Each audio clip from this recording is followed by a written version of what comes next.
Assalamualaikum warahmatullahi wabarakatuh. Pemirsa setia jaringan telusur pemerintahan dan legislasi khususnya. Nah, tetap stay tune di kita punya YouTube.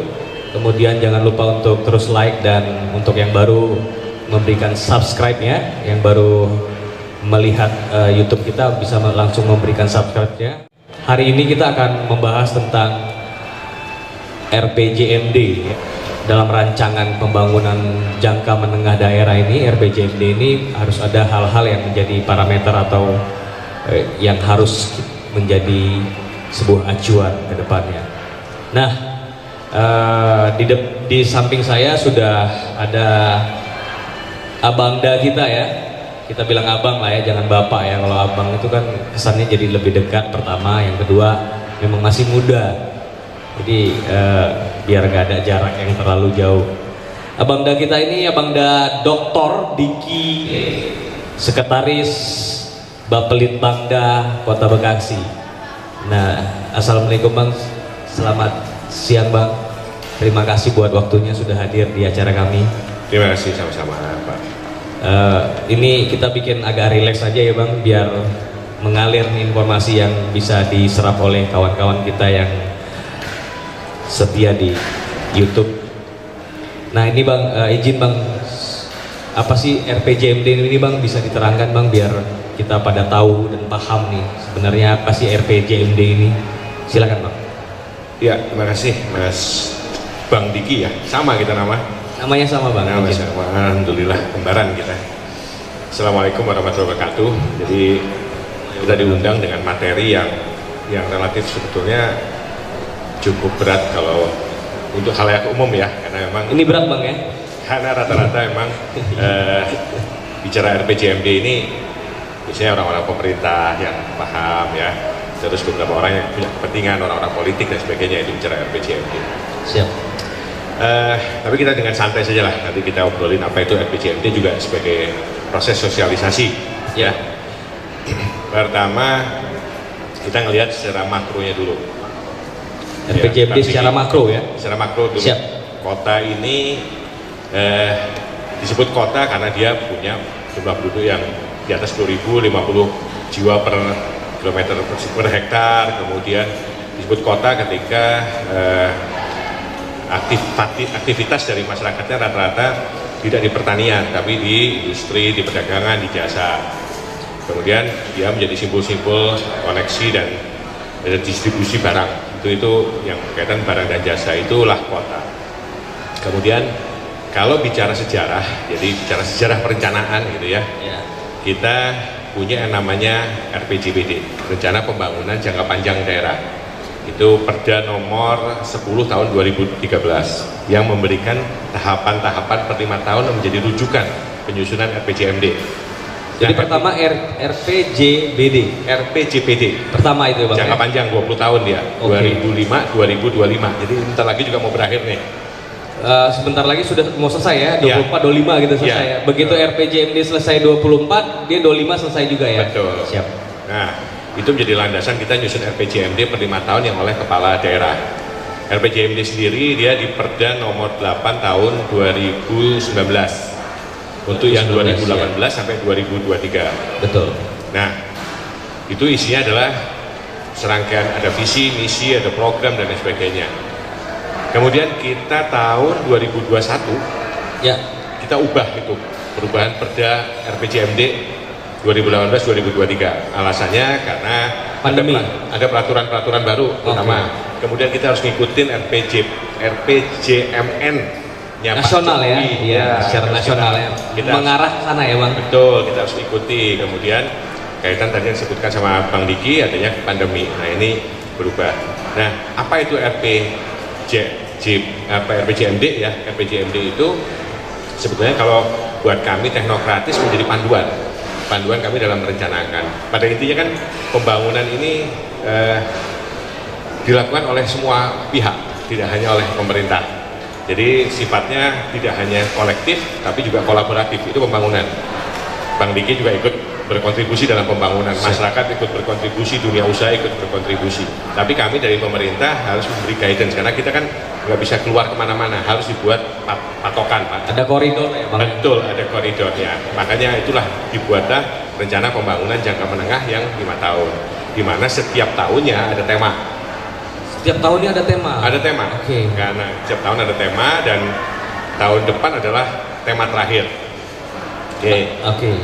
Nah, kemudian di RPJM juga ada visi, pasti sudah sama-sama paham. Artinya kalau setiap tahun ada tema berarti ada 5 tema nih Bang yang Betul, diusung, ya? ada 5 tema, yang semua adalah menjawab visi kepala daerah. Oke Bang, siap. Yang Bekasi kota yang cerdas, kreatif, dan sejahtera, dan Ihsan itu sudah Ini, ini yang kelima ini apa, sejahtera berarti? Atau Ihsan? Enggak. Oh enggak harus seperti itu Enggak ya? gitu. Kan visinya Bekasi, sejahtera dan Ihsan gitu kan? Ya, Bekasi kota yang maju. Ya, nggak harus ngikutin itu Bang ya? Enggak. Oke. Enggak, itu siap. visi. Jadi bahasa visi kan di sini adalah kota Bekasi yang cerdas, kreatif, maju, sejahtera, dan ihsan. Itu cita-cita atau keinginan kepala daerah. Oke, siap. Untuk dipenuhi selama 5 tahun. Kemudian ada visi, diterjemahkan lagi dalam misi. Ada 5 misi. 5 misi lagi, di breakdown lagi nih. 5 misi yang di per tahun nih ya Bang ya? 5 misi itu untuk 5 tahun. Untuk 5 tahun, oke. Bukan berarti 5 misi 1 tahun 1 misi, tidak. Oh tidak. Misi itu yang tadi 5 Abang bilang temanya 1 tahun 1 misi itu beda lagi. beda lagi. Ya, jadi Izin Bang, sebelum kita melangkah lebih jauh, tahun pertama apa nih Bang misinya, sepengetahuan Abang? misinya 5, tidak. Enggak, bahwa setiap tahun beda. Oh, tema. Tema. Kalau bicara tema, Tahun ini apa Bang temanya? tahun 2022 adalah peningkatan nilai tambah dan daya saing perekonomian melalui pengembangan industri kreatif. Oh, oke. Itu tema pembangunan tahun 2022. Ya, pernah diutarakan Pak Wali kemarin tuh ya Bang. Betul. Nah, kemudian nanti di tahun depan 2023, karena itu tahun terakhir, menjadi konsolidasi ketercapaian hasil pembangunan, karena udah tahun terakhir. Rangkuman ya jadi. Rangkuman. Siap. Itu. Oke Bang, siap. Silakan. Nah, RPJM tadi gambarannya ada visi, ada misi, ada tema per tahun, ada tujuan, ada sasaran, ada indikator-indikator untuk yang harus dipenuhi, ada 26 indikator, ada program-program, ada 116 program, kemudian ada indikator program yang kurang lebih nilainya hampir 270 indikator program yang yaitu untuk rancangan kami teknokratis itu menjadi patokan kami, koridor kami, guidance dalam merencanakan tahunannya. Nah, kurang lebih seperti itu isi dari. Itu banyaknya ya Bang. Betul. 116 kemudian 200 berapa tadi? 270 indikator program. 270 indikator program. Ya. Jadi makanya saya bilang memang topik ini rada berat ya kawan-kawan ya. Gitu. Ini materi berat, tapi kalau ya kita jadi akhirnya paling tidak sedikit lebih tahu lah kenapa RPJMD ini menjadi satu hal yang penting kita bahas di siang ini. Silakan Bang. Nah, termasuk adanya 45 program yang janji kepala daerah. Jadi buku itu cukup tebal, jadi sekali lagi itu koridor, guidance buat kami teknokratis, kami orang pemerintah gitu ya, melakukan rencana pembangunan. Tapi sekali lagi bahwa RPJMD ini bukan semata-mata tugas pemerintah.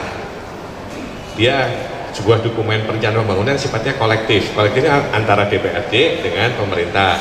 Pemerintah di dalamnya ada sekian OPD, ada 44 OPD yang juga harus menerjemahkan lagi. RPJMD turunin lagi jadi rencana strategisnya perangkat daerah.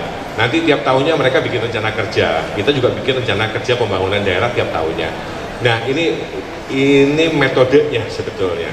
Bahwa kita dalam pembangunan supaya terarah kita ada hitungan-hitungannya gitu. Kalau di tubuh ini sebagai apa sih RPJMD ini Bang? Kalau di bagian tubuh kita ini sebagai apa sih? Jantungnya kah, paru-parunya kah, atau ginjalnya kah, atau matanya, atau hidungnya, atau telinganya? Kalau di tubuh agak susah kalau di motor atau di kendaraan? Analogikan. Jadi RPJMD ini semacam manual book. Oke. Jadi panduan kalau membeli barang handphone baru itu ada manual book, atau barang-barang elektronik itu ada manual booknya, cara pakai berarti Bang. Betul. Kita mau bekerja pakai ini, mau bekerja pakai ini, ada langkah-langkahnya, ada hitung-hitungannya, ada target-targetnya. Itulah Bang Diki kurang lebih. Kalau pertanyaan terkait apa itu RPJMD, barang apa itu? Iya, seperti apa nih dicontohkan gitu biar jadi lebih melekat. Ini manual booknya lah ya. Iya. Ke pemerintahan manual booknya adalah RPJMD artinya. Iya, manual book untuk pembangunan. Iya. Oke, siap. Nah Bang, luar biasa ya, sepengetahuan Abang nih di RPJMD yang 5 tahun yang lalu kira-kira berkorelasi nggak di RPJMD yang sekarang ini Bang? Maksudnya 5 tahun yang lalu di 2014 sampai 2014 sampai 19 ya, kalau nggak salah, itu berkorelasi nggak, nyambung nggak ke 2019 sampai 2023 ini bang? Harus. Jadi begini, pembangunan sendiri didefinisikan sebagai upaya untuk memajukan kesejahteraan umum. Itu perintah konstitusi, perintah undang-undang dasar. Siap. Dan pembangunan itu sifatnya harus berkelanjutan. Jadi satu sama lain saya terkait. Progresifnya ya bang. Betul. Ya? Makanya tadi saya sampaikan di awal bahwa RPJMD itu di atasnya ada RPJP yang jadi referensi. Artinya tiap 5 tahun pun dia ada benang merahnya. 20 tahun tadi ya? Iya, 20 tahun nanti 25 tahun tadi dibagi 5. 5 tahun. Nah, yang akan berakhir nanti 2025. Nanti 2025 akan ada lagi kita RP. bikin lagi. Selama untuk 20 tahun ke depan. Betul, 25 tahun lagi. Nah ini nanti akan 20 tahun ke depan ini akan mengakar ke RPJMN nggak kira-kira? Pasti. RPJMN ini induk berarti bang ya? Karena di pusat pun bikin yang namanya RPJP, pemerintah pusat, RPJPN, Rencana Pembangunan Jangka Panjang Nasional. Siap. Kita refer lagi ke RPJP tingkat daerah, turun lagi ke RPJM, berkaitan sama RPJMN nasional, berkaitan sama provinsi dan seterusnya. Ini baru sebentar nih saudara ya, jadi maksudnya ini baru sedikit aja nih, ini udah mulai agak keriting nih ya rambutnya. Tapi nggak apa-apa, menarik sih kalau buat saya gitu. Tapi saya kan juga menarik buat anda-anda yang menjadi pemirsa kita. Nah ini yang menjadi yang menjadi bahasan ini ramai bang ya. Seperti yang banyak di media itu terkait sebenarnya lebih kepada janji-janji politik. Itu ada 54 ya bang ya, 45 janji politik. Nah gimana nih pandangan abang terkait janji-janji politik ini bang? Sudah sejauh manakah capaiannya? Atau ada hal-hal apakah yang menjadi seperti hambatan gitu? Silakan bang. Ya, terima kasih. Pertama nih Bang Diki, jadi dokumen yang namanya RPJMD itu adalah dokumen teknokratis. Dokumen teknokratis yang kita merefer ke dokumen-dokumen perencanaan yang secara berkelanjutan dan berkesinambungan. Tetapi itu juga sebagai dokumen politik, karena pada saat pilkada pasti ada janji-janji politik itu pasti kan, kepala daerah atau siapapun yang maju jadi berpolitik, maju jadi kepala daerah atau mungkin anggota-anggota legislatif, anggota DPRD juga pasti menyampaikan janji. Itu satu. Kedua, itu ada di RPJMD. Kedua, bahwa tadi sampaikan bahwa RPJMD itu juga dokumen kerja kolektif. Artinya RPJMD itu disepakati antara kepala daerah dan DPRD. Makanya jadi perda. Nah, pertanyaannya bagaimana dengan 45 janji? Dari hasil evaluasi kami ini, ini yang saya sampaikan lebih teknis nih, evaluasi kami dari 45 itu yang sudah terselesaikan dari data kami ya, sekali lagi. Tapi ini kan lagi bahasa berat, karena bahasa hitung-hitungan, bahasa teknokratis, bahasa evaluasi, bahasa angka yang mungkin juga kalau masyarakat yang penting tahu produknya saja, tidak tahu hitung-hitungannya. Tapi yang tadi saya sampaikan bahwa 45 janji ini kita turunkan menjadi dalam bentuk program dan indikator. Dari 45 itu yang bisa kita declare 43 sudah selesai Pak. Oh iya, luar biasa ya. Iya. Artinya kemarin kan sempat ada pernyataan PLT itu bahwa ada 26 lagi yang kira-kira yang beda lagi. Oh itu beda lagi tuh? Beda lagi. Bukan janji politik ya gitu? Enggak, jadi tadi di awal saya sampaikan ada janji politik yang 45, yang 26 itu yang Pak PLT di koran ya, di media online itu terkait indikator kinerja utama. Nah ini kalau dijelasin panjang lagi nih. Panjang lagi, udah kita balik ke situ aja lagi bang. Ya ada 26 yang itu pun kita bisa declare bahwa rata-rata nih dari 26 itu sekitar 12 ke 4, sekitar 16 itu udah clear. Berarti tinggal 10 lah artinya ya? Iya, 10 pun itu di angka 90-an. Sudah progresnya sudah di angka 90? Iya, artinya nanti di tahun 2020. Kok bisa seluar biasa itu bang? Karena apa tuh? Seluar biasa, ya nggak luar biasa. Memang itu hal-hal yang biasa atau bagaimana? Ya kan targetnya yang nentuin kita bang. Oh oke. Iya. Target yang nentuin kita yang melakukan upaya itu, ya tentunya kita yang penting konsisten kan gitu. Iya betul.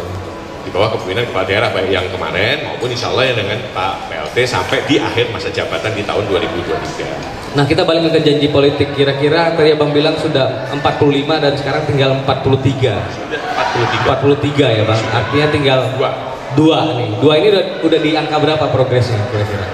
Nah, ini yang menarik. Dari dua ini memang ada janji politik. Dua ini pertama berkaitan dengan smart waste ya, masalah kaitan persampahan. Yang kedua kaitan park and ride, yang kaitan transportasi komuter nih, yang kayak KRL dan sebagainya, ketempatan parkir, pengaturan. Ya ini juga sangat bergantung karena kita bikin janji juga dulu konsepnya adalah juga mendekati pemerintah pusat. Oke. Urusan sampah ini tidak bisa sendirian. Betul.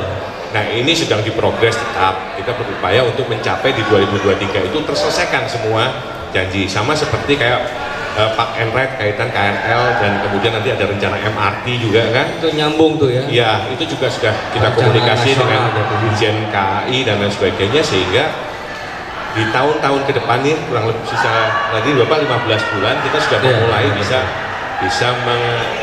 mewujudkan lah itu. Jadi insya Allah sih sampai kalau kita sih optimis ya bahwa di akhir 2023 itu selesai.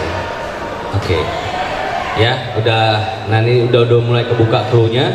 Nah, tapi kan Bang, ini ada beberapa, ya sayang sekali bahwa hari ini harusnya ada perwakilan dari DPRD Kota Bekasi ya, karena mereka yang kerap menjadi di bidang pengawasan ya. Nah, dari mereka ini kan beberapa anggota dewan seperti yang kita ketahui bahwa ada beberapa hal yang sebenarnya yang menjadi concern mereka, itu terutama di bidang kesehatan dan pendidikan, Bang. Nah, di RPJMD terkait janji politik itu kan bahwa ada ya janjinya setiap kelurahan itu ada satu sekolah menengah pertama yang harus hadir kan gitu. Nah, kemudian di setiap kecamatan itu harus ada RSUD tipe D lah gitu kan. Nah, di bidang kesehatan. Nah, ini hal-hal ini nih yang membuat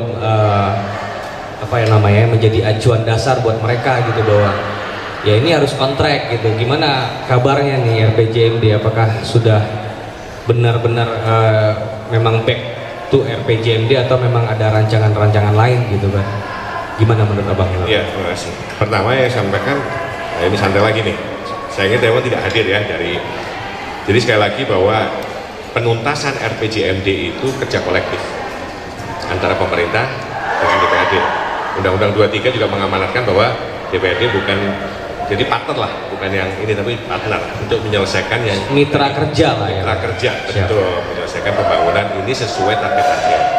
Tadi terkait pendidikan dan lain sebagainya, data di kami hasil evaluasi kita secara teknokratis bahwa indeks pendidikan kita sudah terpenuhi, indeks kesehatan kita sudah terpenuhi, artinya sudah 100%. Oke. Bahkan angka yang paling gampang adalah kita menghitung yang disebut dengan IPM, Indeks Pembangunan Manusia. Indeks Pembangunan Manusia itu, ini sebentar saya buka data ya. Indeks Pembangunan Manusia kita itu sudah di angka 8195. Ini data 2021 yang kita proyeksikan nanti di 2022 ini 82,10. Yang unsurnya ada indeks pendidikan, indeks kesehatan dan daya beli. Oke. Angka ini pun udah di atas IPM-nya provinsi dan nasional. Artinya luar biasa ya. Kalau kita bicara teknis, bicara lebih detail lagi, bahwa RSUD tipe D di tiap kecamatan kita, puskesmas di tiap kelurahan. Oke. Iya, puskesmas sudah terpenuhi. Apalagi kalau sekolah menengah juga kita udah penuhi, kecuali yang SMA karena ada keterbatasan kewenangan untuk provinsi. Jadi sudah terpenuhi itu artinya progresnya atau memang sudah ada, Bang? Belum kayaknya. Kalau misalnya rumah sakit di setiap tipe rumah sakit tipe D belum. Kecamatan belum kan? Ya. Jadi kalau puskesmas sudah. Puskesmas. Tapi intinya kan kita pelayanannya, Bang. Sudah iya. Ya. Oke. Karena kan sekali lagi saya bilang tadi bahwa kota itu ada indeks itu tadi, IPM tadi, Bang ya. Betul. Yang menjadi rangkuman ya, enggak parsial jatuhnya. Betul. Ya, Bang. Siap. Karena permasalahan di kota juga ternyata tidak sederhana. Iya. Kita kena COVID saja sudah tertera, belum lagi permasalahan muncul karena akibat aktivitas yang beda ya, yang heterogen masyarakatnya, otomatis kita mengikuti. Tapi intinya gini, the point dari sebuah proses perencanaan, kalau kami di Bapeda selalu mendasarkan perencanaan berdasarkan asumsi-asumsi logis yang sudah ada di buku RPJM sebagai guidance. Oke. Walaupun, nah ini ada kata-kata walaupunnya, walaupun perencanaan itu tidak di ruang hampa bang. Ya, nggak boleh lah, angan-angan kan berarti Nggak kosong. bisa di ruang gitu. hampa. Iya. Kenapa? Karena walaupun kita punya angka, ternyata permasalahan kadang-kadang nggak ada di buku. Oke, COVID nggak pernah ada di buku bang, betul. tapi kita lakukan. Itu nggak masuk ke dalam, nggak bisa masuk ya bang, karena kan memang dibikin di awal tahun Ya 2018, Iya. 2019 kita nggak tahu bahwa ada COVID. Nah ini kan ada katanya ada perubahan tuh bang, terkait apa namanya, bahwa ada berubah RPJMD di 2021 ya, apa Iya, 2020? tadi saya sampaikan 2021 Perda Artinya nomor kan 3. ada benang merahnya nanti yang mengarah Iya. ke sana. Kita di tahun 2020, 2021, perjalanan 2021 kita melakukan adjustment. Yang tadi saya sampaikan, kita harus mengikuti RPJMN-nya nasional 2020-2024 yang Pak Jokowi, kita harus adopt juga kebijakan nasional ke kebijakan daerah, kemudian ada perubahan peraturan nomenklatur dan sebagainya, Permendagri 90 dan Permendagri 70 yang SIPD, mungkin sudah banyak tahu juga Iya. di forum ini, kemudian juga kaitan COVID. Nah itu kita adjustment menyesuaikan apakah itu dari sisi kemampuan anggarannya, pendapatannya otomatis terkoreksi. Terus target-target pembangunan juga kita koreksi. Yang perlu diperbaiki kita perbaiki, yang perlu ditambah kita tambah, yang perlu sudah tercapai kita silakan. Artinya gini, nanti dalam pandangan umum misalnya di Dewan, wali kota yang ini akan membeberkan juga tentang perubahan RPJMD ini bang? Sudah. Oh sudah ya? Sudah, hari itu sudah. Waktu itu masih 2021 masih Pak Rahmat Effendi ya. Oh sudah Sudah disampaikan diterangkan bahwa karena sudah jadi perda sekarang. ada akselerasi ya baru. Iya ya? betul. Oke. Apa nih bang yang di RPJMD ini yang apa namanya menjadi satu hal yang seksi untuk kita bahas kira-kira? Di titik-titik apakah bang? IPM-nya kah atau ya tadi smart city-nya kah atau bidang ekonominya kah bang? Kalau dari semua sih seksi ya, karena nggak ada urusan perkotaannya ya. Siap. Dan tentunya pasti bikin pusing karena saya bilang tadi permasalahan muncul kadang-kadang lebih banyak ketimbang kesiapan kita. Dan Iya. itulah kompleksitasnya perkotaan tuh ya. Nah, ada interaksi antar yang sosial dan sebagainya ya. Sekarang adalah yang penting adalah karena ini saya menyampaikan apa yang menjadi gagasan Pak PLT Wali Kota. Siap. Pertama, Pak PLT Wali Kota di media juga berjanji akan menyelesaikan yang indikator kinerja utama yang 26. Siap. Dan itu insya Allah tercapai. Kami dari Bapeda bisa meyakinkan bahwa itu tercapai. Walaupun ada beberapa indikator yang datanya memang karena kita bergantung data evaluasi dari BPS. Iya dari Itu BPS. Ya? BPS itu kita masih belum mendapatkan data seperti kayak sektor kreatif. Walaupun di faktual kita lihat sudah banyak Pak sektor kreatif ya Bang ya. Ya luar biasa malah. Ya ada 17, cuman kita memang secara data kita memang belum bisa mengupdate untuk data itu. Oke, tapi itu nanti dalam proses. Jadi kerjasama dengan perguruan tinggi juga untuk menghitung itu. Kemudian yang pasti saya sampaikan di awal bahwa kota RPJMD dilakukan secara kolektif tapi juga pembangunan secara kolaboratif. Ini yang Pak PLT sebenarnya sudah mulai mendorong nih Bang. Apa nih contohnya? Contohnya beliau melakukan gerakan untuk pentahelix. Pentahelix itu secara konsep adalah peran dari penta itu 5, Iya. dari peran dari 5 kelompok, apa saja itu ada perguruan tinggi, pemerintah tentunya ya, Iya. perguruan tinggi, pemerintah, mass media, pers maksud saya, kemudian dari perguruan tinggi, dari akademisi, dari komunitas yang kreatif-kreatif tadi, dan Oke. satu lagi dari dunia usaha. Pentahelix ini sendiri ada di dalam RPJMD atau Tidak, sebelumnya nggak ada berarti? tidak secara eksplisit disebut. Oke. Nah ini yang sama Pak PLT mendorong terjadinya yang namanya kolaborasi dengan pendekatan yang namanya pentahelix. Nah, Sudah berjalan ini bang? ini sudah lagi digiatkan, sedang mulai dan terus berjalan. Contohnya kemarin. Seberapa efektifkah pentahelix ini untuk mendorong RPJMD ini menjadi satu rangkuman sempurna? Kalau RPJMD saya tekankan, saya yakin bahwa Pak PLT pun akan menyelesaikan. Dan kita juga secara data yakin, Siap. yakin selesai. Cuman kan pembangunan nggak berhenti Bang. RPJMD berakhir, pembangunan jalan terus gitu. Betul. Bahkan Betul, dibikin Bang. baru kan. Nah, Iya. ke depan yang didorong adalah sekarang semangat kolaborasinya. Lewat pentahelix ini? Salah satu lewat pentahelix, Oke. kerjasama dengan antar daerah. Ini juga yang lagi seksi untuk kita dorong. bahwa misalnya ternyata ngurusin sampah kan kita juga harus sama DKI. Benar, ada Nanti mungkin kolaborasi dengan ya. kabupaten. Nah ini yang oleh Pak PLT sedang didorong dengan mendorong menjadi semangat pembangunan yang bersama. Satu, itu kalau Pak PLT. Pentahelix nih satu. Ya, yang kedua adalah Pak PLT juga mendorong di sisa waktunya, sisa waktu jabatan ya. Tinggal Semoga 1 tahun sekian bulan lagi. masa jabatan periode yang sekarang gitu. Beliau juga mendorong untuk memperbanyak ruang-ruang publik. Konsepnya adalah semakin banyak ruang publik, masyarakatnya bahagia. Kalau masyarakatnya bahagia, nyaman, ujungnya apa Bang? Produktif Bang. Ketika produktif, perekonomiannya naik Bang. Ruang publik ini apa nih? Banyak. Ruang terbuka hijau kah? Bisa RTH, bisa taman, ruang bisa juga kayak GOR itu juga ruang publik. Iya. Kemudian yang sedang akan didorong ini rencananya nanti Perkimtan ya, itu membangun salah satunya kawasan pecinan di Mayor Oking Heritage. Oh oke. Nah itu kan juga jadi nanti ruang-ruang Itu publik. heritage ya jatuhnya. Ya, jadi sekali lagi Pak PLT menginginkan lebih banyak ruang publik buat warga Kota Bekasi supaya bahagia. Instagramable gitu Bang. Ini, Iya, ini ruang publik ya. Tapi kan ada keluar duit. Iya iya iya. Artinya biar masyarakatnya happy, kemudian beban stresnya berkurang, kemudian mereka menjadi progresif ya. Betul sekali. Oke. Itu kalau mau seksinya itu. Yang pertama pentahelix, yang kedua ruang terbuka. Ada lagi Bang kira-kira yang menjadi apa namanya menjadi satu hal yang harus kita bahas hari ini? Kira-kira? Ya itu aja sih, itu sebagai yang bisa kita kerjakan di 15 bulan ke depan ya. Artinya kalau yang ke depan lagi tentunya kita akan menggodok lagi ya, kita bikin RPJM baru, bikin RPJP baru, bahkan yang sekarang itu di transisi ya, karena nanti ada pemilihan serentak, kita lagi nyusun yang namanya rencana pembangunan daerah RPD untuk masa transisinya aja. Oke, yang karena ini berakhir 2023. 24-nya nanti itu yang untuk spare waktu itu ya. Betul. Oh itu ada program sendiri nantinya. Ada dokumen sendiri yang seperti itu. Siap.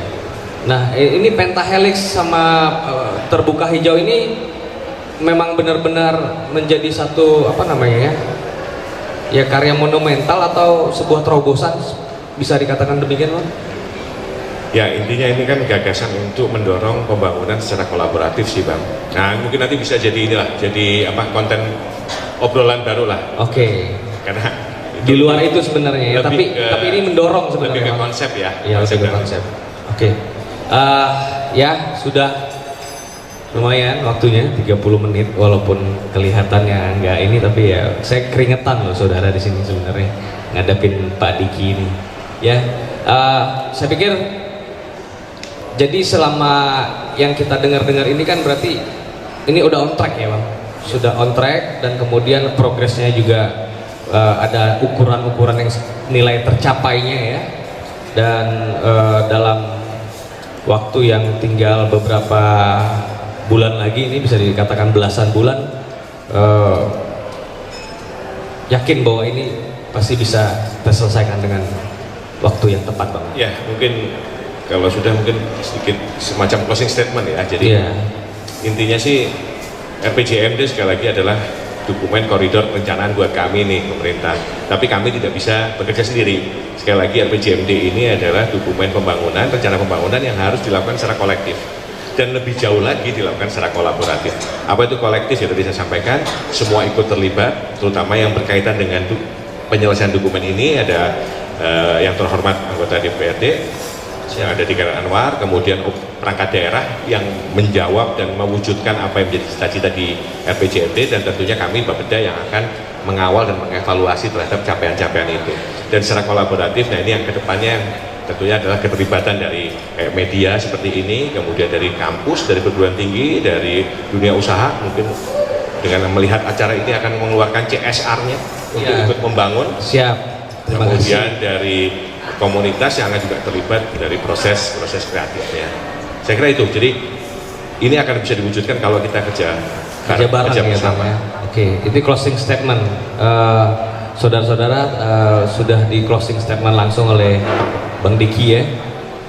Jadi ya ini tadi menarik sebenarnya kalau ada anggota dewan yang hadir di sini sesuai dengan undangan, tapi mereka berhalangan datang karena saya baru dapat WA mereka bamus dadakan untuk paripurna hari ini rencananya Bang. Kalau jadi paripurna, kalau enggak ya selesai, tapi ada rapat bamus yang tiba-tiba.